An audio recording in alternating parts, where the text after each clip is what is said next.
Des scientifiques du département de psychiatrie à l'école de médecine d'Atlanta ont électrocuté des souris à chaque fois qu'elles sentaient des fleurs de cerisier. Au bout d'un certain temps, ces souris tremblaient de peur à chaque fois qu'elles sentaient cette odeur de fleurs de cerisier. Plus tard, les souriceaux issus de ces premières souris sursautaient de frayeur en présence de fleurs de cerisier, même s'ils n'en avaient jamais senti de toute leur vie. L'épigénome avait modifié le gène responsable du récepteur à la molécule odorante. On parle alors de mémoire moléculaire ou de mémoire transgénérationnelle. En effet, notre ADN n'est pas figé dans le marbre, mais est malléable et s'adapte à notre environnement et à nos expériences grâce à l'épigénome. Eh bien, il y a une bonne et une mauvaise nouvelle à cela. La mauvaise nouvelle, c'est que, comme avec les souris, les changements épigénétiques sont transmissibles de génération en génération. La bonne nouvelle, c'est que ces changements épigénétiques sont réversibles. En d'autres termes, vous avez deux choix. Vous pouvez soit créer un environnement toxique et corrosif pour l'ADN de vos enfants et transmettre inconsciemment des mémoires négatives de génération en génération, ou alors créer un environnement sain, protecteur et effacer les conditionnements négatifs venant du passé.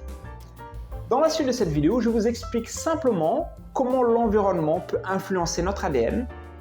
Et dans une prochaine vidéo, je discuterai des facteurs environnementaux augmentant les risques de la dyslexie.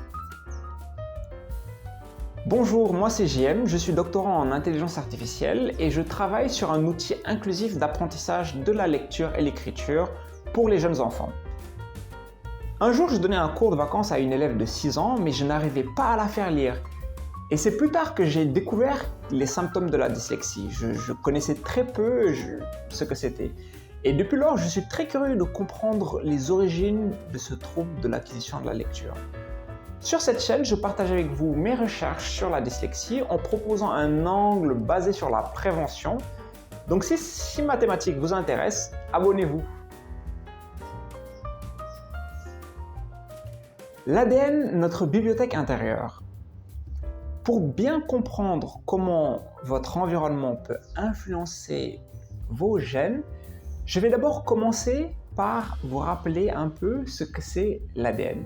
Vous verrez, c'est très simple. L'ADN, c'est comme une bibliothèque. Votre corps est composé d'organes. Par exemple, vous avez des yeux, des poumons, un cœur, un cerveau, etc. Chaque organe est composé de millions de cellules spécialisées qui travaillent ensemble. Chaque cellule a un noyau et dans ce noyau, il y a tout votre code génétique. Dans l'univers, il n'y a aucun être vivant avec exactement le même code génétique que vous. C'est ce qui vous rend unique. Et la totalité de votre ADN est condensée dans 46 chromosomes. Ce sont les petits X que vous pouvez voir dans le noyau de la cellule. Chaque chromosome peut être désenchevêtré et encode plusieurs gènes, comme vous pouvez le voir sur cette image. Si on regarde les gènes de plus près,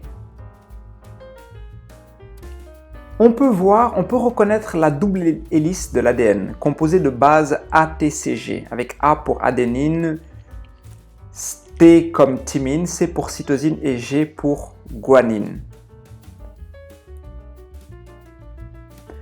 Vous pouvez imaginer votre code génétique comme une bibliothèque intérieure, avec chaque chromosome comme une étagère et chaque gène comme un livre et les bases ATCG comme un alphabet de 4 lettres que vos cellules peuvent lire. Vos cellules sont spécialisées. Par exemple, vous avez des cellules osseuses dans les os ou des cellules dermiques dans votre peau et des neurones dans votre cerveau. Elles se spécialisent en n'exprimant que quelques gènes dans tout votre ADN. Donc si on reprend notre analogie, chaque cellule spécialisée a appris à lire quelques livres dans votre bibliothèque intérieure. Les cellules expriment les gènes, par exemple pour synthétiser des protéines pour communiquer ou collaborer entre elles. Vous pouvez imaginer que vos cellules lisent certains livres de votre bibliothèque intérieure et s'écrivent des lettres pour se coordonner. L'épigénome, cas du trouble de stress post-traumatique.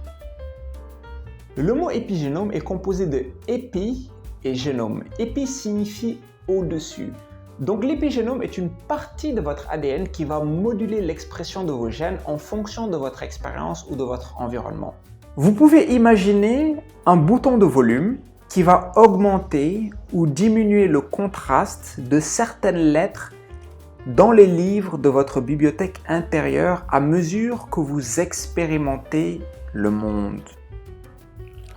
En faisant cela, votre épigénome va modifier l'interprétation que font les cellules quand elles lisent les gènes. Par exemple, une personne vivant un stress intense peut avoir un changement dans l'expression des gènes encodant la protéine transportant la dopamine.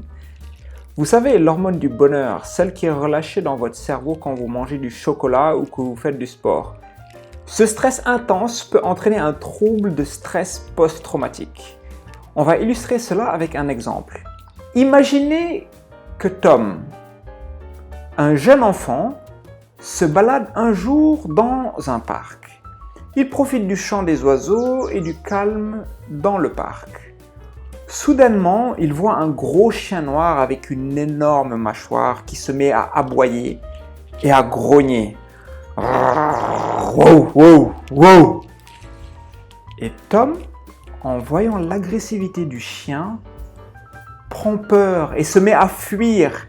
C'est alors que le gros chien se met à le poursuivre, lui saute dessus et le mord méchamment à la main.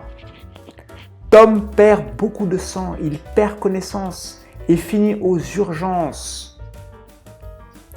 Plus tard, il développe un trouble de stress post-traumatique. Bon, je suis désolé de créer une histoire aussi tragique, mais je veux juste illustrer comment l'expérience à travers l'épigénome peut être à l'origine d'un trouble. De manière très simplifiée, Tom a comme tout le monde un premier groupe de neurones, les neurones jaunes, produisant de l'hormone du bonheur en grande quantité. Ce sont les petits smileys que vous pouvez voir à l'écran. Il souhaite les envoyer par courrier à un deuxième groupe de neurones, les neurones verts. Pour cela, ils vont utiliser les services d'un troisième groupe de neurones, les neurones rouges, qui produisent des facteurs en bicyclette pour assurer la distribution des hormones du bonheur aux neurones verts. Chaque neurone fait ce travail en lisant certains gènes dans leur noyau, donc certains livres de leur bibliothèque.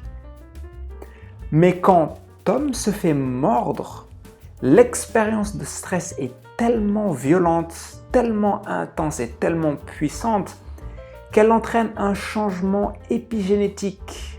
Soudainement, certains gènes ne sont plus aussi lisibles que les neurones produisant des facteurs.